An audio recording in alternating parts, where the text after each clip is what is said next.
উপস্থিত অতিথিবৃন্দু ও আমার প্রিয় মহানীল স্কুলের শিক্ষক শিক্ষিকা সকলকে জানাই আসসালামু আলাইকুম ওয়া রাহমাতুল্লাহি ওয়া বারাকাতুহু। আজ আমি আপনাদের সামনে যে বিষয়টি আলোচনা করব সেটি হলো আদর্শ সমাজ গঠনে ইসলামের ভূমিকা। শ্রদ্ধেয় শ্রোতাবৃন্দু, আদর্শ সমাজ কাকে বলে? আদর্শ সমাজ বলতে যে সমাজে মানুষের ভেদাভেদ নেই, ধনী গরিবের পার্থক্য নেই, বাসসহ পুকুরের প্রভেদ নেই, এক কথায় যে সমাজে শান্তি আর শান্তি, তাকেই বলে আদর্শ সমাজ। শান্তির অপর নাম ইসলাম। ইসলামী আদর্শ সমাজ গঠনের যত রকমের শিক্ষার প্রয়োজন শিক্ষা দিয়েছে, কোনো কিছুই বাদ দেয়নি। ইতিহাস খুললে দেখতে পাবো প্রাক ইসলামী যুগে মানুষের ভেদাভেদ ছিল, হিংসা বিদ্বেষী ভরা ছিল, গরিব দুঃখী এতিমদের উপর অত্যাচার করতো, এমনকি আত্মীয় স্বজন পিতা মাতার সাথে অসৎ ব্যবহার করতো। বন্ধুগণ, ইসলাম এসে কিভাবে আদর্শ সমাজ গঠন করলো শুনুন। আল্লাহ বলেন, ওয়া'বুদুল্লাহ ওয়া লা তুশরিকু বিহি শাইআন ওয়া বিল ওয়ালিদাইনি ইহসানা ওয়া বিযিল কুরবা ওয়াল ইয়াতামা ওয়া লা মাশাকিন ইলা আখিরা। অর্থাৎ আল্লাহর ইবাদত করো, তার সাথে কোনো কিছু শরীক করো না এবং সৎ ব্যবহার করো। পিতামাতা, আত্মীয় স্বজন, এতিম, অভাবগ্রস্ত, নিকট প্রতিবেশী, দূর প্রতিবেশী, সাথী, মুসাফির এবং চাকর চাকরদের সাথে নিঃসন্দেহে আল্লাহ ভালোবাসেন না। অহংকারী দাম্ভিক লোকদেরকে আল্লাহ তাআলা সূরা নিসা 36 নম্বর আয়াতে বলেন, ইন্নামাল মুমিনুনা ইখওয়া। অর্থাৎ প্রত্যেক মুমিন ভাই ভাই। নবী কারীম সাল্লাল্লাহু আলাইহি ওয়াসাল্লাম বলেন, কুল্লু মুসলিমিন ইখওয়া। অর্থাৎ প্রত্যেক মুসলমান ভাই ভাই। নবী কারীম সাল্লাল্লাহু আলাইহি ওয়াসাল্লাম আরো বলেন, মান লাম ইয়ারহাম সগীরানা ওয়া লাম ইউকাবিরানা ফালাইসা মিন্না। অর্থাৎ যে ব্যক্তি ছোটদের স্নেহ এবং বড়দের শ্রদ্ধা করে না, তারা আমার দলে অন্তর্ভুক্ত নয়। আল্লাহ তাআলা রাসূলের আদেশ ও নির্দেশ আজকে সভ্য যুগের প্রতিটি মানুষ যদি মেনে চলে, তবে আমি বিশ্বাস করি সমাজ ও পারিবারিক জীবনে মানুষের এক বেহেশতি সাগরের সুমহান আনন্দ দেখা যাবে ইনশাআল্লাহ। আল্লাহ তাআলা রাসূলের ঘোষণা পাশান কাঁপিয়ে তুললো, অত্যাচারী মানে ক্রোধ আঘাত হানলো, মানুষের ভেদাভেদ নেই, ধনী গরিবের পার্থক্য নেই, বাস্তব প্রকৃতির প্রভেদ নেই। অন্যায় অবিচারকে ব্যভিচারকে কবল দিয়েছে ইসলাম। ব্যভিচার একটি বড় ধরনের পাপ, অথচ বর্তমান সমাজে যেনা ব্যভিচার একেবারে সাধারণ ব্যাপার হয়ে দাঁড়িয়েছে। যেনা ব্যভিচার করলে ইহকালে যেমন অপমান ক্ষতিগ্রস্ত হতে হয়, তাকে পরকালে অপমান ক্ষতিগ্রস্ত হতে হয়। তাই সমাজে সবচেয়ে অপমানজনক কাজ দুটি হলো, এক নাম্বার চুরি করা, অপরটি জেনে করা। সেই জন্য আল্লাহ রাব্বুল আলামিন যেনা নিকটে নির্দেশ করেছেন, সেই জন্য আল্লাহ বলেন, লা তাকরিবুজ জিনা ইন্নাহু কানা ফাহিশাতান ওয়া সাআ সাবিলা।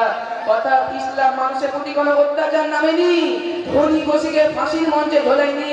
ইসলাম সবাইকে দিয়েছে প্রেমের বলি ও মানবতার শিক্ষা। তাই আল্লাহ রাসূল সাল্লাল্লাহু আলাইহি ওয়াসাল্লাম বলেন, তাহিরু তাহাবু। অর্থাৎ তোমরা একে অপরকে হাদিয়া দাও, ভালোবাসা বৃদ্ধি পাবে। আদর্শ সমাজ গঠনে আল্লাহর নবী সাল্লাল্লাহু আলাইহি ওয়াসাল্লাম একটি সুন্দর পদ্ধতি বলিয়া দিয়েছেন, সেটা হলো একে অপরের সালাম পূজা করো, ভালোবাসা আসবে। আদর্শ সমাজ গঠনে আল্লাহ রাসূল সাল্লাল্লাহু আলাইহি ওয়াসাল্লাম বলেছেন, তোমরা একে অপরকে হাদিয়া দাও, ভালোবাসা বৃদ্ধি পাবে। আর আদর্শ সমাজ গঠনের সবচেয়ে গুরুত্বপূর্ণ বিধান হলো মিথ্যা কথা বর্জন করা।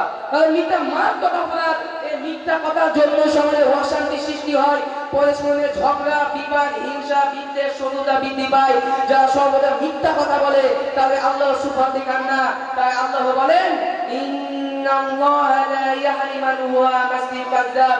অর্থাৎ নিশ্চয় আল্লাহর সীমা লঙ্ঘনকারী ও মিথ্যাবাদীকে সৎপথে পরিচালিত করেন না। অপরদিকে যারা সত্যবাদী, যারা সত্য কথা বলে, আদর্শ সমাজ গঠন করে, তাদের পুরস্কার রয়েছে জান্নাত। তাই আল্লাহর নবী সাল্লাল্লাহু আলাইহি ওয়াসাল্লাম আরো বলেন, আলাইকুম বিশিদকে ফা ইন্না শিদকা ইয়াহদি ইল্লাল বিররে ইন্নাল বিররা ইয়াহদি ইলাল জান্নাত। আব্দুল্লাহ বিন মাসউদ হতে বর্ণিত, আল্লাহ রাসূল সাল্লাল্লাহু আলাইহি ওয়াসাল্লাম বলেছেন, তোমরা সত্যবাদী হও, কারণ সততা কল্যাণে পথ দেখায় এবং কল্যাণ জান্নাতের পথ দেখায়। ইসলাম সর্বদা জীবন ব্যবস্থা। ইসলাম আদর্শ সমাজ গঠনে কিঞ্চিত পরিমাণ ছাড়েনি। আয়ামে জাহিলিয়াতের যুগে নারীর কোনো যদি জন্ম হতো, তাকে জিন্দায় পুঁতে দিত। নারীর কোনো পর্দার হুকুম ছিল না। ইসলাম এসে নারীর মর্যাদা দিয়েছে, বিবাহ নারী পুনরায় বিবাহের অধিকার দিয়েছে, নারীর পর্দার হুকুম দিয়েছে। তাই আল্লাহ বলেন, ওয়াকুল লিল মুমিনাতি ইয়াগজুজনা মিন আবসারিহিন্না ওয়া ইয়াহফাজনা ফুরুজাহুন্না ইল্লা মা জাহারা মিনহা।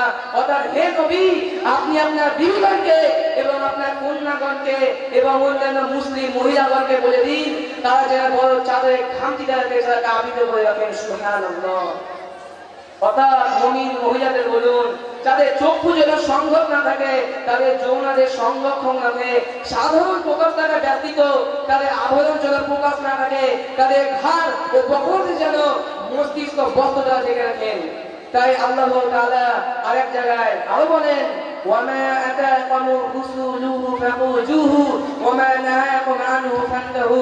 অর্থাৎ রাসূল সাল্লাল্লাহু আলাইহি ওয়াসাল্লাম তোমাদের যা দান করেন তা গ্রহণ করো এবং তিনি যে বিষয়ে নিষেধ করেন তা থেকে বিরত থাকো। তাহলে উত্তর আমরা বুঝতে পারলাম যে সমাজকে আলোর অন্ধকার থেকে আলোর দিকে আনার জন্য পুরোপুরি ইসলাম মেনে চলতে হবে। তাই পরিশেষে আমি মহান আল্লাহর কাছে দোয়া করি, হে আল্লাহ দয়াময়, তুমি আমাদের সমাজকে আদর্শ সমাজ হিসেবে গড়ে তুলো এবং আমাদের স্কুল এই মডেল স্কুলকে আদর্শ স্কুল হিসেবে গ্রহণ করো। আমিন সুম্মা আমিন। এই বলে আমি আমার আজকের বক্তব্য শেষ করলাম। আসসালামু আলাইকুম ওয়া রাহমাতুল্লাহি ওয়া বারাকাতুহু।